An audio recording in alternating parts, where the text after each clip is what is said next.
So I'm just going to start recording this, so that's all done properly. Okay.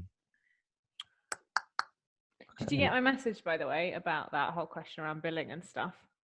Yeah, so that's fair though. So I mean, I was definitely going to ask you around the researcher piece. I mean, because I think that's interesting. How many people? Because I see that I actually don't know the difference, and sort of it'd be good to talk about your experience. And then now, obviously, it's different environment you're in, right? Yeah, but I So guess also like having done the research piece in an exec search environment is really valuable for our model in terms of like the the talent pools and the yeah, psychic. So yeah, exactly. So I think it was just more of just always talk about how people found the first year and stuff like that on here, because that's typically the hardest time for a lot of people. So yeah, we can just talk about how you found it, and you can explain how it's. I'll definitely be asking you like how it actually works in a researcher environment, exec search, because I haven't had many exec search people on here. If I'm honest, it's always been typical agency. yeah, Um, cool. So the first question that I'll ask you is how you got into recruitment. yeah. That'll definitely be the first question I'll ask you, and then um, talk a bit about early on in your recruitment career. Talk about the exec piece, and then I think let's definitely just have a real solid segment on you working abroad, getting into rec to rec, that transition, how you found that, and then obviously now more recently moving to Australia and talking about that. I think that'll be the solid segment, really, more recent with Hunted. Okay. And we'll, I'm really nervous. Like, oh, well, not yeah. nervous, but I am just What are you worried about? sounding like a twat. In what way? I don't know. I do just sound like a twat sometimes. I just, I don't know, just not sounding credible or, Yeah. Mate, just being honest and having a chat is fine, honestly. so I don't know how, like, I obviously have some notes on my laptop screen. If I am looking at those on my laptop screen and not staring right into the Yeah, camera, that's is it fine. That's fine. back delivery or not? No, that's fine. I've got notes up myself. Okay, that's cool. Yeah, I've got notes on this. Have you like split your screen? No, but I should do that, shouldn't I? Yeah, That's do a good that. idea. That's what I've done. Okay. So if I squeeze you over there a bit, then um,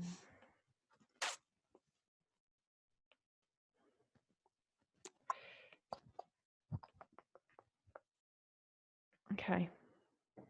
Got all those up there. Yeah. So. Yeah. Cool. And then I'll definitely ask you some with the event coming up that I'm doing. I'll definitely ask you a Yeah. couple of questions on resilience and sort of just your Okay.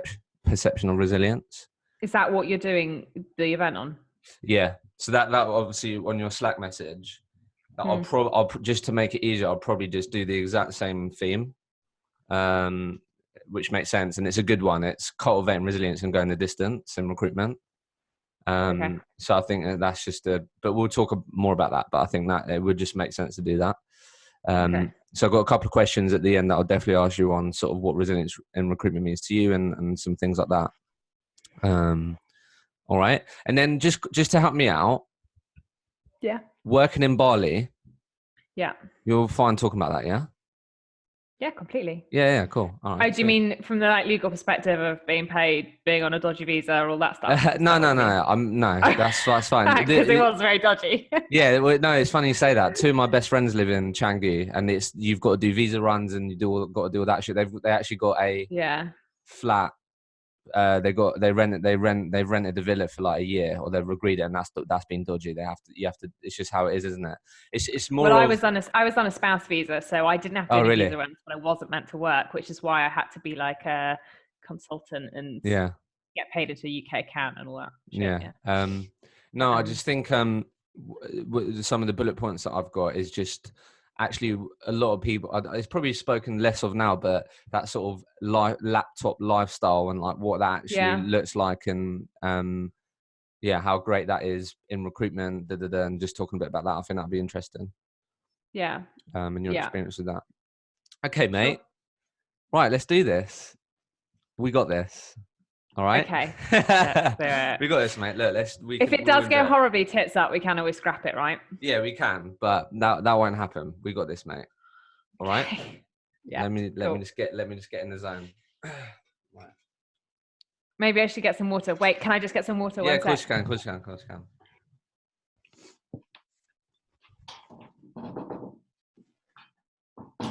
Oh no, I'm out of that. Sorry.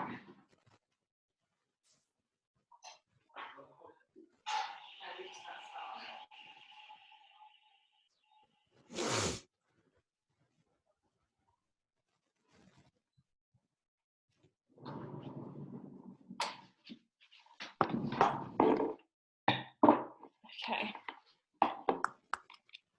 Cool. Back. Oh yeah. How do you want me to introduce you? Oh no, I can't hear you. Hang on. No worries. Oh, gotcha. Cool. Okay. How do you want me to introduce you? I don't know. What do you usually say? So I'm with Isobel Stevenson, who is it principal talent advocate? Yeah. Principal talent advocate. Right, For hunters in Australia. Yeah. He's recently moved over to Sydney. Yeah. Okay. He's principal talent advocate. Who covers the Australian market, or Yeah. not? Yeah. Yeah, Okay. covers the Australian market and is based in Sydney. Yeah. Yeah. Australian market and is based in Sydney. Okay. Cool, mate. Right, let's do this. So let's do it, mate. Let's have some fun. All right. Okay. Right. Gotta get in the zone, mate. You're making me nervous now. Why? I've just got to get ready for it. Right. Okay. Right, let's do this. Welcome to the Recruitment Rollercoaster podcast. My name is Hisham Azuz, and today I'm joined by another international guest. So I'm joined by Isobel Stevenson, who is based in Sydney, Australia. And Isobel is a principal talent advocate for Hunted. Isobel, thank you for joining me. Good morning. And so good morning for me. What time is it for you? It is 12 minutes past 7 in the evening for me. Oh, so well, yeah, thank you for doing a late podcast session with me. I do appreciate it. No worries at all. So where I always like to start on this podcast is how did Isobel Stevenson end up in the recruitment world? Let's start there. Like most people, pretty much by chance. So my early career, I was running a fine art gallery in Windsor in the UK, okay, which is a bit of a mix of sales and customer service. And a friend of mine who was in sales was approached by Rec to Rec for a recruitment role. Wasn't right for them. They weren't interested, but they knew that, I wanted my weekends back basically, and was starting to consider options. And I got referred. Okay, nice. Yeah. So at that point then, always interested to know, did you have any sort of perception of recruitment at that point? I don't think I did really. Didn't know a massive amount about the industry. And actually I didn't learn a lot about the industry until I was in my first job. I interviewed with one company and I started with that one company. It's not I shopped around and checked out my options, which is probably a bit naive, but it turned out really well. I was very lucky. So. Cool. So the so ended up in recruitment, and then you've been in recruitment now for, is it about 4 or 5 years? Yeah, coming up to 5 years. Yeah. Awesome. Yeah. Okay, cool. So I think I saw in the first role that you was there for like 18 or so months, around about that. Yeah, so I started off with a boutique search and selection brand in Berkshire. Okay. And I was in a researcher role there. I focused on roles in accounting and finance within commerce and industry. Okay. And then I moved to London and moved into a private equity specialist, which was kind of true exec search. Okay. True exec search. Yeah. Okay, I'm interested to go into that. Okay. Yeah. So I always like to talk to people about their first year in recruitment. So in a search and selection environment, what was that like then? What was you doing on a daily basis in an environment like that? It was a hugely broad role. I think the only thing I really wasn't doing was the business development element. Okay. A lot of candidate sourcing, process management, pitch preparation. I had 10 pitches, put Mm. together pitch packs. We did work probably 75-80% on a retained Yeah, I was basis. going to say, was it retained then? That Um, makes sense. yeah, and those retained projects would be on a third. So you have a third of the Mm. fee up front, a third on shortlist delivery, or some brands do it on long list delivery, Sure. and a third on placement. So they're long searches. They're 2, 3, 4, 5 month searches. Wow. Very process heavy. But I really, I enjoyed that a lot. I'm Really? very kind of I'm a structured person, and I like process. So Okay. it's well, And yeah. and was it typically sort of senior hires that you were looking for, or was it quite varied? Or Yeah, it was senior. It was sort of CFO, finance director. Okay. Yeah, probably -2. So FP&A, financial, sort of financial controllers, that kind of thing. Okay, cool. But yeah, senior end. And then, so in your role there, would you be getting on the phone to people? Because I've had a bit of exposure to sort of people that have worked in that environment. So is it your job to, as you said, a mixture of things, but to identify people, and then have you got to do and set certain questions with people, and then if they qualify or disqualify, then you pass them on to, I don't know, how does it Yeah, work? absolutely. So I would very much do the outbound and the approach. Yeah. And then I would do the phone screen. And obviously with time, I was also interviewing face to face, but typically not on my own in that kind Yeah. of research. In that environment, in an exec search environment, you'd then step up to an associate role, and that's where you would be very much leading the search. You Sure. might also be doing an element of BD. And Mm. you're interviewing face to face on your own. But I kind of learned my craft, I guess, sitting next to somebody in an interview room who really led the relationship. Really? But I had very early exposure to clients. I was allowed to make mistakes, and given candidates to cut my teeth on from early days, which you don't get in all environments. But the first brand that I worked for really gave me a lot of responsibility very early on and let me crack on, which was invaluable for me, really. Awesome. So that first year as a whole, then, how's that? Did you find it difficult? It was great. No, I loved it. Really? Absolutely loved it. Yeah. Why did you enjoy it so much? People, I think, because Really? I was really lucky. The culture of the business that I was working for was absolutely fantastic. They were I think they were quite ahead of their time in terms of looking at how to attract, retain, and develop the best possible talent. They were a privately owned boutique business, so we had fantastic incentives, really good rewards. We were well paid, well looked after, and everybody was kind of on the same journey. Very much had a united vision, and yeah, the culture was super. It was really good. Awesome. So how big was the company? At the time, they were about 30, but I think they've grown to 55 plus now. Wow, awesome. Okay. Yeah. So so then typically how would you get, like, how is it structured in terms of you getting paid? Like, how does it work in terms of like billings, or how is it structured? That's interesting. Like, what's the difference there? Typically in a researcher role, you'll be paid a bonus, like a fixed bonus on the number of candidates that you source that then get placed. You may also be paid for the number of interviews that they go to, or if they get shortlisted, but typically it's done on placements. Sure. Quite often it's tiered, so you get paid 500 for the first 5 or quarter, and it goes up. And then the second brand that I worked for, when I was working for a private equity specialist, we also had an annual bonus, and it was a peer-reviewed bonus, which was really interesting, and I think also a very peer-reviewed bonus. Yeah. Really? Yeah, a really good way of doing it, actually. Bigger business, about 50 people. Yeah. And we had a certain amount of potential bonus, and we earned a percentage of that. So we could earn 100% if we were reviewed well by our peers, or we could go down to 50. And who would typically review you? Would it be your manager, or would it be just your colleague, or what? All levels. So really? So director of the practice that you sat in, to a peer, who literally was doing your job, to the EA who supported you. Wow.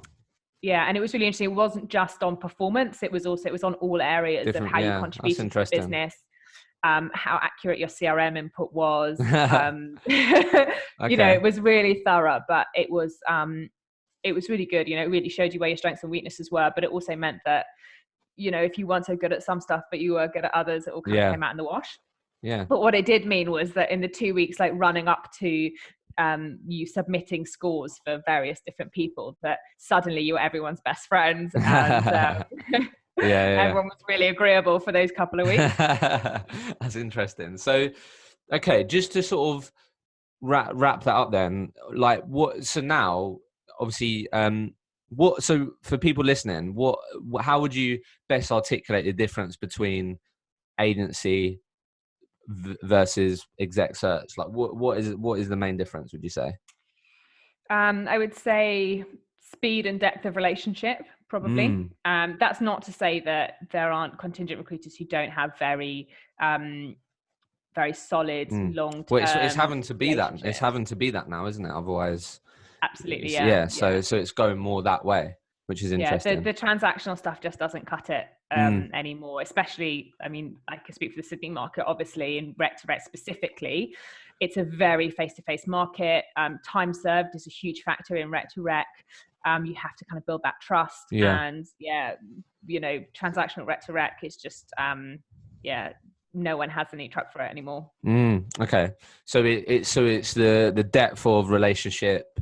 I'm assuming it's also the depth of process and things like that. Very much so. Yeah. So it's a very in-depth process, and you might actually reference around a candidate before you ever approach them. For example, in exec search, so you might take references from former peers or, somebody who worked in a private equity fund that backed the business that they were the CFO in, for example, and take references on them before they even know that you're interested in them. So it's a lot of pre-qualifying of candidates. It's very heavy on, the due diligence piece. It's very heavy on paperwork and process, and you definitely stay closer to the client throughout. I think that's another one of the key differences, is that the client has total visibility over your process. Really? On a weekly, sometimes almost daily basis, they see where you've been, who you've been talking to, your obstacles, who you've referenced, what's coming out of where. And rather than, I think, often with contingent recruitment, you might take a brief, maybe you touch base every now and then, but quite often they don't necessarily know exactly what your process is looking like until you come out with a result one way or another. No, that's really interesting. Okay, two final things then. One, I think so during this period, like, how old was you when you got into that role and started speaking to those people? I'll explain why I asked that. Early 20s, I think. So what I just think is really interesting about that, because I speak to a lot of people about it, is you always hear now sort of needing to be an expert in your field, having the domain knowledge. So early 20s, and obviously in your next role as well, private equity, CFOs, all this. So like, how was it, being in that world? Because I'm sure it'd be very easy for you to make the decision that you wasn't knowledgeable. Who am I to be speaking to these people? I'm a bit worried about it. I don't understand their world. Do you get what I mean? So how did you deal with that? And like, how was that for you? I got some really good advice in early days, and that is that people love talking about themselves. Podcast obviously evidences that. So I was basically told, just ask candidates about what they do and ask them to explain that to you in layman's terms, and ask them a lot of questions. I've got a bit of imposter syndrome, so I always want to swat up on, on whatever my subject matter is. I don't want to come across as not being credible. So asking a lot of questions, also asking, colleagues in the business to sit me down and do a little quick bit of ad hoc training. I also I got like an accounting for dummies book, and really nice. Just tried to get like comfortable. You tried to do your own homework as well. 100%. I love an Amazon buy. And just a quick one on that. I think you hear quite a lot. I've definitely heard quite a lot on different podcasts and things like that, that typically people that, not always, but typically people that are higher up are actually typically can have quite a lot of humility and are willing to talk and share and stuff like that. So how was your experience? Because I think I'm thinking of people listening that maybe recognizing that they do want to get higher on the supply chain. They want to start dealing with obviously more senior people, but it's very easy to make the sort of assumption of, I don't want to speak to them. They're a CFO, or there's obviously again that imposter syndrome and stuff like that. So how did you find dealing with more senior end people, and how receptive were they when you were speaking to them? I think that totally depends on the sector that you cover. Sure. Approaching, I found that CFOs and finance directors in commerce and industry were kind of a different kettle of fish to some of the private equity guys. There's definitely a certain attitude, and it's a small world, Yeah. and I found that I had to really up my game when I moved into the private equity space. There was probably less slack for me to make mistakes or Really? to come across as being a bit of an amateur. But it also depends a little bit on the brand that you work for as to whether or not they encourage you to learn by mistakes, or whether they, make you feel that you can't put a foot wrong, because that can be very undermining for your confidence if you Yeah, are in for an sure. environment where, you're made to feel like the world's going to stop spinning if you mess up. And I think humility is obviously really important, being able to say, look, it's not a world I'm familiar with. Would you mind talking me through that? You need to be given the confidence to do that without feeling like, you're letting the Yeah, brand that's a down. good point. Yeah. Okay. So final thing that I'd love to ask you about that sort of experience is, so how much exposure did you get to the people, the associates, the people above you pitching for the retainers? So you were obviously supporting in the pitching decks and stuff like that. Yeah. So Yeah. did you get quite a bit of exposure into these people obviously pitching for business and stuff like that? Is Yeah, that so fair? early days when I was in more of what I call a search and selection brand, I had a lot of exposure, and I was, Okay. taken everywhere, and, cracked on with it.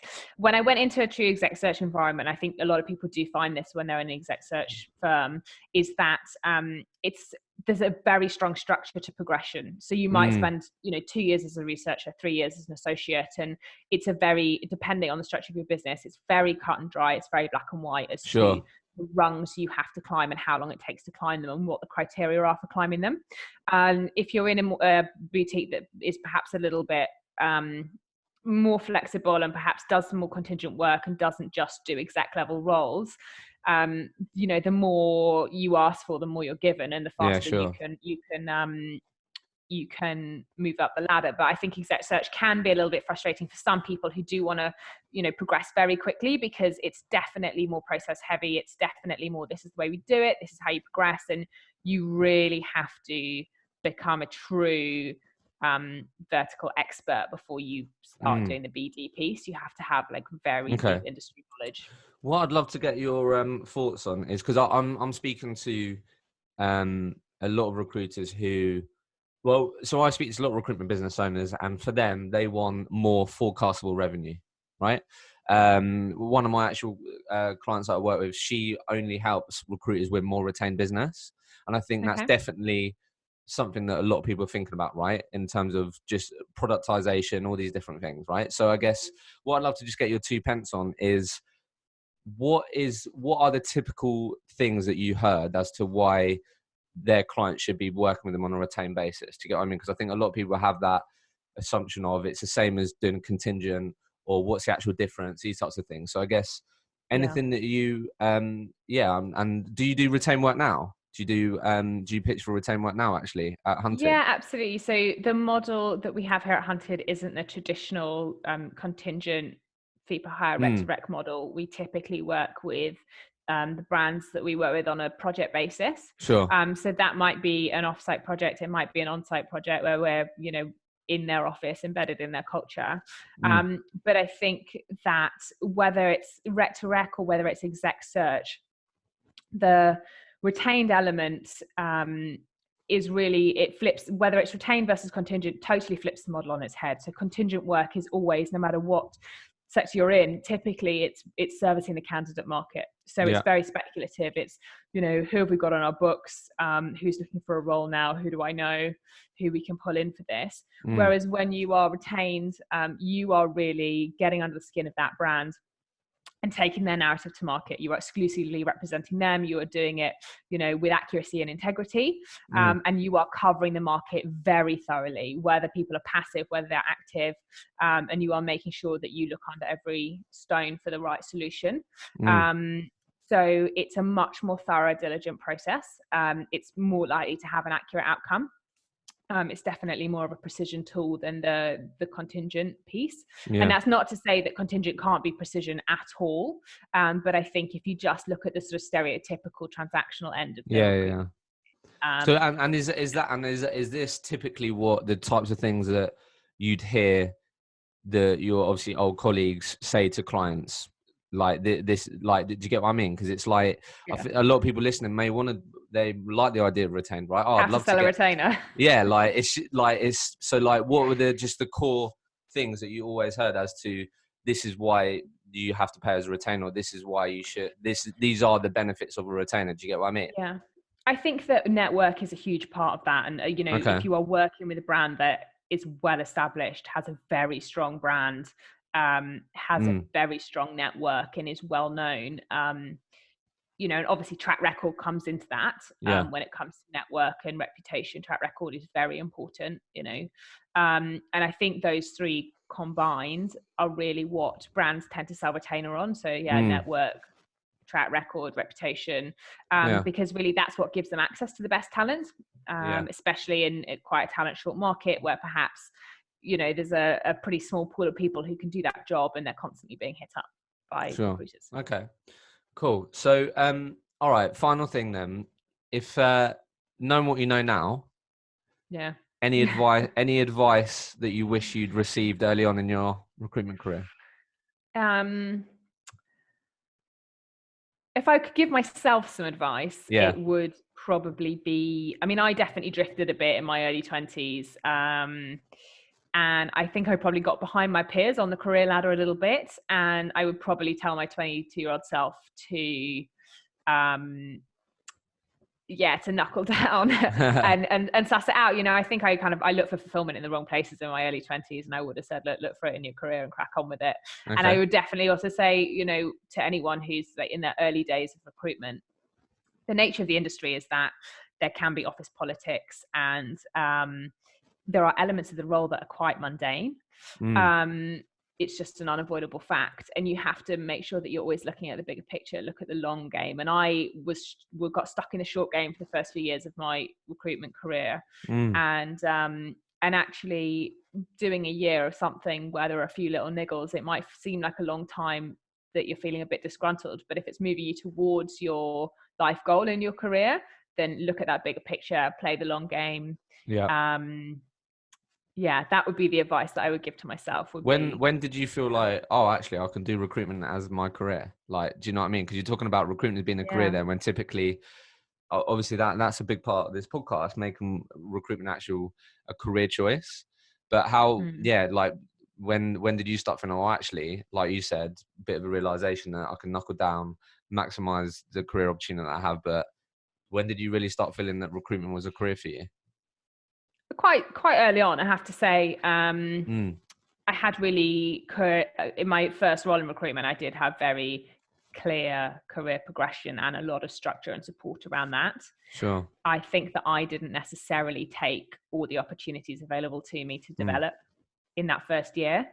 And then I moved into another business and saw a different way of doing it. And I kind of figured out what fits for my personality, what was going to suit me as I developed. And from there, I kind of got a good idea of, right, there's two different ways of doing it that I've seen. There's obviously a lot of different ways to build a career in recruitment. And I started to formulate my own idea of what's going to be right for me, what's going to, and it was good timing because obviously when I came to Hunted, it all aligned quite well. Yeah, that was going to be my next point. So just to frame it up then, so you've been Hunted now for, is it like 2.5 years? 2.5 years, cool.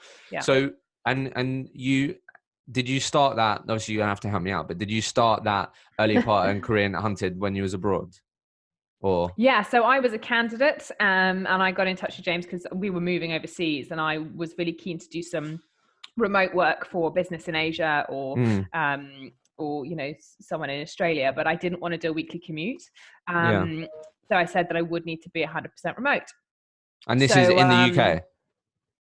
I got in touch with James initially, and I actually don't know how I came across Hunted, but presumably I saw them somewhere, probably in LinkedIn content. Yeah. And I knew I was leaving the job that I was doing in the UK, but James and I never met. We had a couple of phone calls, and he said, and then I started the move.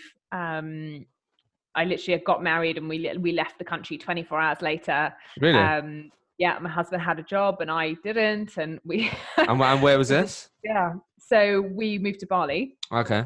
Yeah, sort of flying by the seat of our pants a little bit, maybe a little bit naive as to what that first year of marriage was going to be like, and moving to Indonesia. But yeah, so James then actually interestingly he obviously has a huge network in Asia and in Sydney. He lived in Singapore for years and built Paddington Partners there, so knew a lot of brands, and interestingly found that none of them were quite forward thinking enough to be happy to employ someone to be 100% remote. They weren't fully set up for it, and if they did have offshore solutions, it was for somebody doing more of the administrative side, not necessarily doing the research piece or the market mapping. So he said, actually, we're interested in growing the region. We have some established relationships, but we need somebody in the time zone. So would you come over to the dark side and come into Rec? Yeah. And what was your perception like? Obviously, now being in Rec for 2.5 years, perception at that point, what did that look like? It wasn't great, and I can honestly say, if it had, if Hunted had been a typical Rec environment, I don't think I would have been interested. I'm not ashamed to say I probably was a bit prejudiced, contempt prior to investigation, and but James really taught me through, and Guy taught me through in detail that the business model and the solution or the problem that Hunted was fixing in Rec and in recruitment more generally, and I really bought into it. And I also like that James, James is like, he's a big picture guy, he's full of his ideas, he's full of enthusiasm. It's like 100,000 things going on at once, and my scope in my role was just so broad. So I was very lucky that nice. And well. So how long, so then just to frame up then, so then how long did you live in Bali for before, because then obviously I met you in the UK, and then now obviously you're in Sydney, so how long was you in Bali for? So I lived in Bali for 2 years. Okay. I would do a trip or two every year over to Sydney to see clients and candidates. And I would always come back to the UK office during the UK summer months to plug into the team, get up to speed, feel part of the culture. And then, I didn't meet James for the first 6 months of working for the business. I hadn't met a single soul until the end of the first year when I came back to the UK for the summer. What was that actually like then? That's what I'd love to talk about, because I think, like a lot of people have in today's world that sort of vision of working on a beach, laptop, internet. Do you know what I mean? Drinking coconut water. Like a lot of people have that vision, right? A lot of people may not associate that with working in recruitment, or that's a possibility, right? Everyone has their own. But like, what was it? So as you just said, you didn't meet James, who's the founder at Hunted, and that was the person that employed you. You didn't meet him for 6 months. So like, how did you actually find that, being a fully remote part of this business? Like, how did you find that? It was really challenging. I'm not going to lie. I had to be really disciplined around managing my time and because you had no one holding you accountable. Obviously, 100%. The sunshine, and you could go and have a surf if you wanted to. Like, no, do you know what I mean? Yeah. And I was lucky that, Hunted is an environment that supports you with the platform to get your job done, but you also do have the flexibility to go for a surf if you want to go for a surf. So, really lucky on that. It was tough though, that you pick up so much just by osmosis of being in an office and having the chatter around you and seeing, hearing, feeling updates in the business as they happen. And when I joined Hunted, the business was evolving so quickly that on a week by week basis, I felt like I was, almost struggling to keep up, and you have to really roll with the punches in that kind of environment and not get caught up in like, what you're struggling to do this week, but as I said, see the long game. But I did get great training. I got very good support, and it's just really nice to come back in the summer. What did a typical day look like for you then, if you had to really manage your time? What did a typical day look like? So I was 2 hours behind Sydney and Melbourne, and Okay. 3 hours behind other areas of Australia. So I would quite often start very early my time. So, you know, maybe 5:30, 6 o'clock my time. And Really? then, yeah, so I had a Okay. home office, so it roll out Oh, of wow. bed. It's like this, pop on the headset, off you go. Yeah. So, and I did do some working in co-working spaces, but the reality of that is it's not really my cup of tea. I'm not a cafe worker at all. I do like a work environment and office feel. Yeah, sure. And I was actually in on the east coast of Bali. So the west coast is where there's a lot of Western businesses. There's a lot of co-working spaces. I was on the east coast, very much less of that. Oh, okay. Infrastructure was much poorer. So yeah, I roll out of bed, do an early session with Sydney. I was also doing quite a lot in Asia at the time, which was the same time zone as me. So middle of the day Sure. was quite often focused on Hong Kong and Singapore. And then end of the day for me was when the UK team would start coming online. So I would, end of my day from maybe 5, 6, 7, 8 o'clock, I would be talking to the guys in the UK. So, Okay. juggling time zones quite often meant that I was doing longer days, but it did also mean that I could go for surf, go get a Yeah. coconut. But it's not the dream unless you are like a true digital nomad. You know, you're creative, you're producing digital content, whatever, and you can hang out in a hipster cafe in Canggu. Then it's not, the reality probably wasn't quite the same as the dream. You know, there was power cuts and terrible Yeah. internet and snakes and scorpions and just general madness. You know, culturally there's not that much they're pretty apathetic about things happening the way they're meant to happen, stuff working the way it's meant to work, and anything being on time. And I'm quite a kind of time oriented person, so there were definitely some frustrations. Yeah. But it was quite an adventure. It was a great experience. And So through that, then, advice for people who are thinking about either maybe thinking about starting their own recruitment business, or maybe thinking about taking their skill set internationally, which is one of obviously the great things with recruitment, and getting themselves into that sort of environment. I could make a couple of placements a month.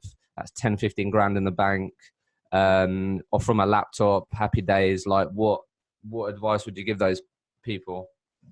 Yeah, I think in the short term that I can see the appeal of it, 100%. But it definitely takes a certain type of person to work pretty much completely on your own for more than a year, I would say.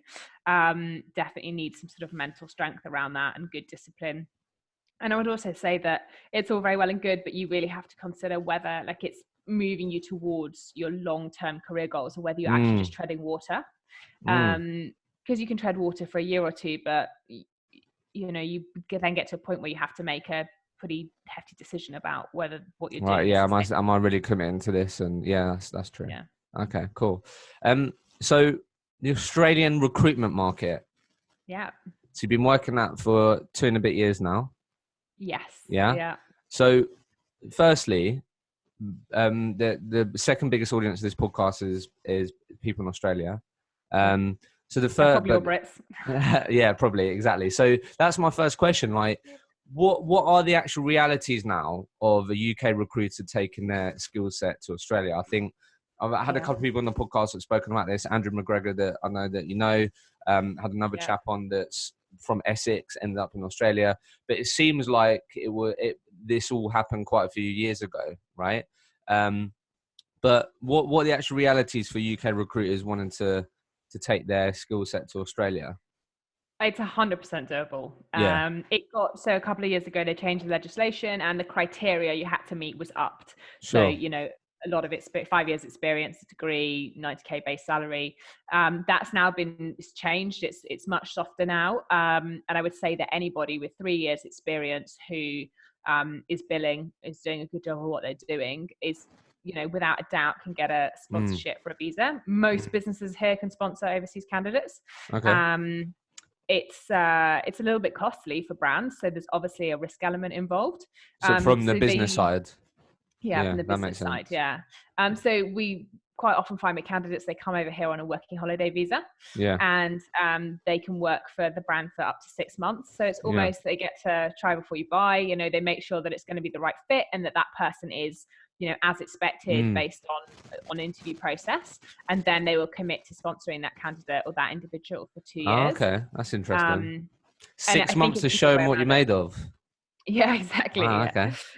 No But I think that's pressure. also, I think it's interesting to say that, because I think also what I also wanted to speak about, what also Andrew spoke about, is that, and I think you spoke about the same sort of thing in terms of experiencing it that way, but that also gives you like a real opportunity to actually, obviously going there on a holiday and then coming home is different to living there, right? So I think that 6 month Completely. window is also for yourself to go, well, Very much actually, so.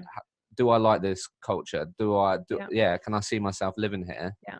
And when you haven't, I think when you haven't been in a city or in a market, fully immersed in it, you really are going on what your rec to rec tells you, and maybe what your friends who are over there tell you, and you get a Exactly. very limited, narrow view of the market, and quite often a pretty optimistic one. And I think it gives you the opportunity with your working holiday visa. You can actually work for 2 different companies. So you work for 6 months for one company, and then you have to move to another company for another 6 months. Okay. So you can extend your working holiday visa. But what it means is you can do 6 months somewhere and go, this is absolutely not what I was sold. Sure. As so can the business, I suppose. But you then get the opportunity to move on if you want to. But okay. yeah, because once you're on the ground, then all these doors start opening up, and someone knows someone, and they talk to you about this brand you've never heard of, and snowballs. So. Okay, cool. What would you say then? The UK recruitment market compared to the Australian market. So when you're speaking to people, talking to them about potentially going over to Australia or whatever, like what are the things that you've noticed in terms of the nuances of the Australian market that are quite interesting, that may vary or differ to the UK market? I would say from my experience and from in rec to rec, but also from candidates, is that it's a very face-to-face market here. The cities are generally smaller than, a lot of people reference it to London and the London market. And I think that you just can't get across the ground. You just can't cover the market and do the face-to-face piece in London, for example, in the same way that you can in Sydney. Relationships here are really built over kind of personal common ground, and not so much about impressing people with your credentials necessarily. Sure. So it's very face to face. And so I think that if you're a recruiter in the UK who's used to sitting behind a desk, has a lot of incoming, is very reactive and doesn't really cherish or relish that kind of face to face relationship building piece, that you will struggle. Yeah. But those who are proactive, love getting out and about, don't want to be sat at their desk, want to be, beading over a coffee or a beer or, a sports game, then it's absolutely perfect. Okay, I like that. And what, Sydney, London, what's the difference? Like how? Everything. Yeah, like how? Do you know what I mean? What is it? What is the actual reality? You moved there, you live there. Obviously, you worked a little. Yeah. So, like, what are the main? Yeah. What is an actual honest view on your perspective since living there? What is it actually like living there? Life here is fantastic. Like the sun does shine a lot, and I think there's a greater focus around work-life balance in the recruitment industry here. Don't get me wrong, people still do long hours, they work very hard, and they're very committed to their careers in recruitment, but it's definitely more of an outdoors culture. There's a greater work-life balance. I think that probably there are more what I call career recruiters here, so perhaps the market is the recruitment consultants, the recruitment community is perhaps a little bit older, so there's a bit more of a focus on family, time out of work, extra, those commitments. Sure. And undoubtedly you can't deny that people in the recruitment market here, they get paid more. Really? In terms of base salary, in terms of OTE, they are definitely definitely making more money. It's also, a very buoyant, most of the markets here are very, very buoyant, and it's a long time since there's been a recession. So it's, especially in the technology space, absolutely booming. So any tech recruiters out there who want to consider a career down under, you'll be in very, very high demand. And early when I was considering the move over, there are a lot of naysayers who are like, it's so expensive, and you earn more, but it costs more to do a supermarket shop. But if you've ever lived in London, and lived in a shoebox that's cost you, 60% of your Yeah. income, comparatively, it's absolutely not more expensive Really. here at all. And Yeah. how have you found, obviously, I'm always interested in this because I've sort of experienced this myself, just moving from Eastbourne, which is really where I'm from, and then moving to London, right? Embedding yourself in that culture. Obviously, you've got the great privilege of living with your husband, right? So, like, how have you found yourself? Because obviously, you're in Sydney again. You're on your own. You're banging the drum for Hunted with obviously the support of the people around you. But again, you're in this sort of lone wolf scenario where you've got to manage your own time. You've got to be accountable. Like, how have you found, embedding yourself in the culture? Because I think that's also something that people have to really consider, right? They're leaving, especially when you move to Australia, you're leaving your family, you're leaving your whole friendship Support network. Yeah, exactly. So Yeah. how have you personally found that, and any sort of advice or learnings for people on that? Yeah, I mean, I learned this actually when we moved to Bali, and I was really aware of it when we came here, is that you do have to be very proactive about building your friendship network. Friends happen by default, by accident in the UK, be it through work, be it through school, be it through university, neighbours, whatever it happens to be. But here, or generally being an expat, you do have to be really proactive. You have to do things that might make your toes curl, like join a club or go to a meetup, or whatever happens to be. And eventually you will find your people. And I found that that's been really key. I'm lucky I'm in a co-working space, a big co-working space. There's a lot of kind of 1 and 2 man bands, small businesses, lots of kind of recruitment startups. So we kind of we've sniffed each other out, and we have a little bit of banter and idea share, and just generally kind of support each other a little bit. And I've had some really fantastic recommendations for networking events, which has definitely helped as well. Nice. So really, if you are again finding yourself there or seriously considering it, it's I found that in London, you have to put yourself out there. You have to, as you said, may have to do some stuff that makes your toes curl, but put yourself out there. And that, again, that's probably something you want to do that's going to help you understand if it's a place that you want to live and move to, right? Absolutely. What are you seeing that, what are some of the sort of exciting or best Australian recruitment agencies doing in Australia at the moment that you picked up on that you find quite interesting? Anything to share there? In terms of recruitment process and productizing recruitment, I don't think that there's anything groundbreaking necessarily that's happening here that's not happening in the UK.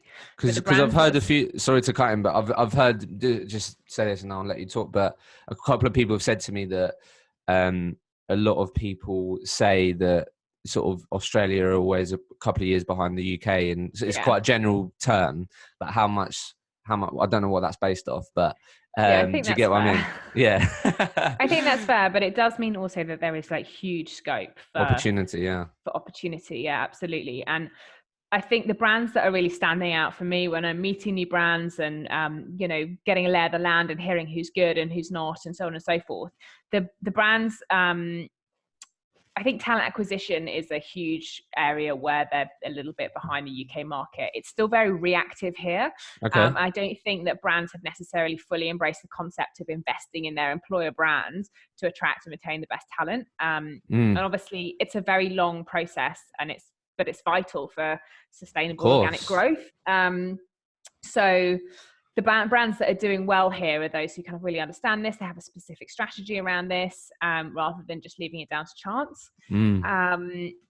Because those are the guys who are attracting good talent. It's so competitive here, in order to reach really good recruitment consultants. And the ones who are making a bit of a noise about why they're a great employer are the ones who are flying, and the ones who are not wanting to spend money to make money are the guys who are probably shrinking and struggling a little bit. So opportunity, right? It's probably a good word. So, okay, cool. All right then. So, what I'd say, so I'd love to ask you a couple of questions on resilience before we finish. As I said, got have an event coming up very soon. So, and I think you've definitely had to demonstrate resilience in your time, right? Living in different places, definitely going to be demonstrating resilience now in what you're doing. So what does resilience in recruitment mean to you, Isobel? Oh, I think resilience means just being an optimist where you can. Probably being a realist, but certainly being an optimist where you can. It definitely helps to have skin thicker than a rhino and not to ever need any sleep. I think that if you've got those two down, that you are halfway there to being resilient. But it's definitely it's a mindset, you know, and it's I think it's very important to keep things in perspective in order to maintain your resilience. You know, not to get things out of perspective and out of whack, and to understand that the world's not going to stop spinning. If you build something up, that you always get a second go at something. It's not, you're not saving lives. And I think it's important to have a sense of humor in the industry, to be able to laugh at yourself, and also to laugh at the industry more generally. Not take yourself too seriously, Yeah, 100%. And, you know, I have utmost respect for colleagues, clients, candidates, and, you know, I take my career very seriously, and it's obviously a very professional industry, but we do need to take everything with a pinch of salt sometimes, and maintain our sense of humor around it, and kind of, you know, enjoy some of the recruitment cliches and the stories, and just laugh at it, be able to laugh at our mistakes, be able to not take things too personally. We always have a choice as to whether or not we let negativity affect us, and if we choose to, as much as possible, not allow negativity to affect us, we are definitely standing a better chance of being resilient. Nice. So how do you think the importance or need for resilience has changed as the industry's evolved? Wow, that's a really big question. So I think that it depends on your market. Again, I think it depends on your market as to where you apply your resilience. And I think it's also important with resilience, to know when your resilience is worthwhile and when it's not. There's no shame in actually quitting whilst you're ahead, or turning away business, or saying, no, I can't do that, and being realistic about your shortcomings. There's a difference between resilience and, you know, pig-headedness and being stubborn.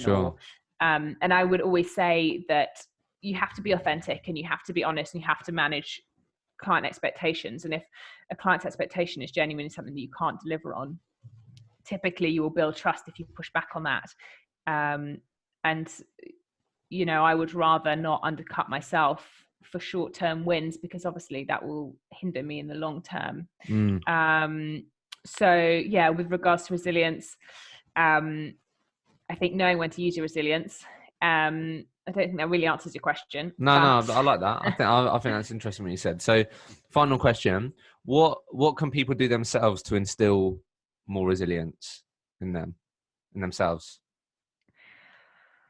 I think it's a trait that people have or they don't. I don't think it's definitely something that you can, it's like a muscle, you can use it and you can, you know, grow it. But I think that, you know, typically people who have got through the first 2-3 years in recruitment definitely have resilience. You know, it's kind of it's like a sort of natural selection. You know, you maybe fall into recruitment, you bounce straight back out again if it's not going to be for you, you know, pretty quickly, like, oh my God, how did I get into this? This is not what I was expecting. And you're off onto the next thing. But, you know, after the first 2 or 3 years, you've sussed it out, you know what the job is, you know what's expected of you. And you just learn through mistakes, and you get kind of a little bit savvier next time in that same situation.